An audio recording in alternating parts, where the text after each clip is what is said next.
কেবল রক্ত আর বলিতেই প্রসন্ন হন। কোথালি পোষা আর পাপই ছিল তার ভক্তির অর্থ, কিন্তু ভক্তির সত্য রূপ সে জানত না। মা কালী নিজেই আজ তা শেখাবেন তাকে। সেই রাতেই মার কৃপায় রঘুর যজ্ঞস্থলে এসে পড়েন এক মহান সাধক, নিষ্পাপ ভক্ত রামপ্রসাদ সেন। মার নাম জপ করতে করতে তিনি পৌঁছে যান ডাকাতদের ডেরা। ভাই, আজ রঘুদা আবার বড় যজ্ঞ বসিয়েছে। হ্যাঁ, বলে আজ এক মানুষকেও বলি দেবে। মা নাকি বলি ছাড়া রুষ্ট হন। যজ্ঞের আগুনের তাপে বনভূমি কাঁপছে। ঠিক তখনই দূর থেকে ভেসে আসে এক শান্ত কণ্ঠ, এক ভক্তের গানের সুর।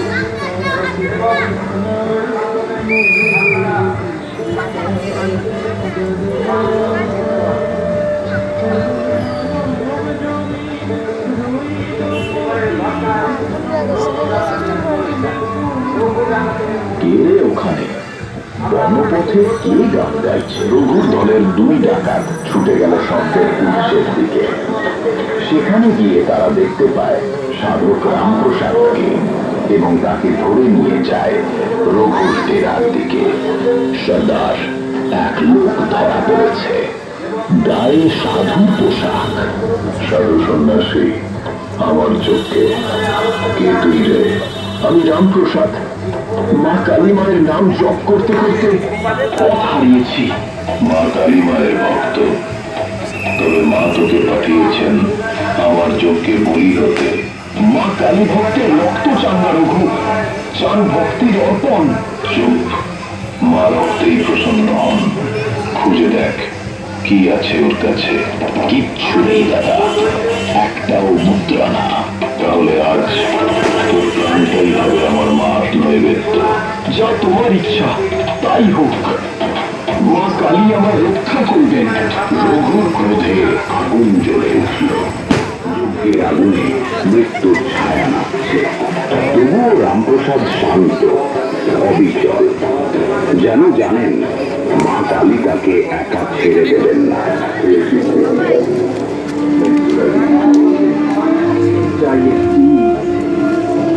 মা কালীকে একবার গান শুনে বলি দেওয়ার আগে গান শুনবো। ঠিক আছে, গা দেখি মাকে কত ভালোবাসিস।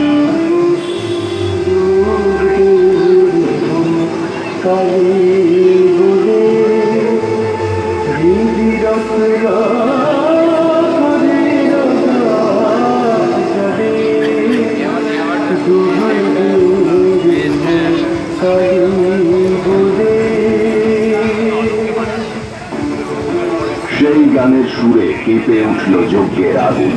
বজ্রপাত আর লাল আলোয় ভরে গেল চারদিক। আর সেই মুহূর্তে অগ্নিশিখার মাঝে আবির্ভূতা হলেন মা কালী। তুই আমার নামে পাপ করছিস, ভক্তের রক্ত চাইছিস। মা, মা, চিনতে পারিনি, জানতাম না উনি তোমার প্রিয় ভক্ত। ক্ষমা করো মা। মায়ের নাম নিয়ে যারা অন্যায় করে তারা নিজের ধ্বংস ডেকে আনে। আজ থেকে জানিস, সত্য ভক্তির পথ রক্ত নয়, আত্মসমর্পণ। মা, আমি পাপী। আজ থেকে আর কোনো অন্যায় হবে না।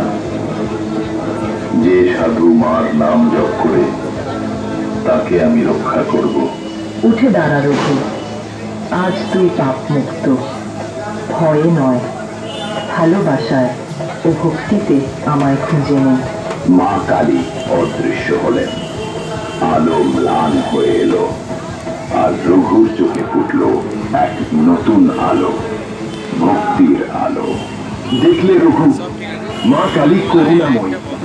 যে অনুতাপে ভরে যায় মা তাকে কখনো ত্যাগ করেন না। ঢাক শঙ্খ